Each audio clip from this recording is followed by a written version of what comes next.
Hello বন্ধুরা, দেখো আজকে তোমাদের একটা ভালো জিনিস দেখাচ্ছি। দেখানোর কারণটা হচ্ছে যেসব জাহাজ বিদেশ থেকে আসে,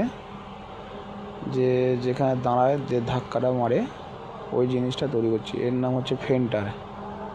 এর আমরা ডাঙায় তৈরি করি।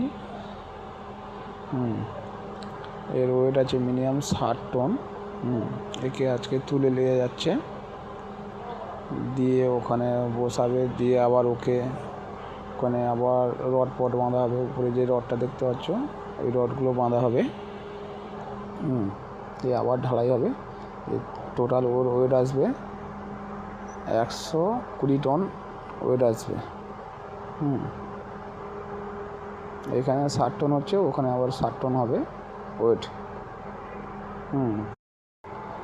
তোমাদের এই ভিডিওটা বসানোর এটা দেখাবো কীরকম করে বসাচ্ছে আর কীরকম করে কাজ হচ্ছে, ওটা তোমাকে পরে পার্টে দেখাবো, ঠিক আছে? আমরা তো ডাঙায় কাজ করছি, আবার তখন জলে কাজ করতে যাবো 1-2 দিন পর, ওইখানে তোমাদের যে ভিডিওটা করে দেখাবো। আর যদি ভালো লাগে এটা লাইক কমেন্ট করো, ঠিক আছে? পরে ভিডিও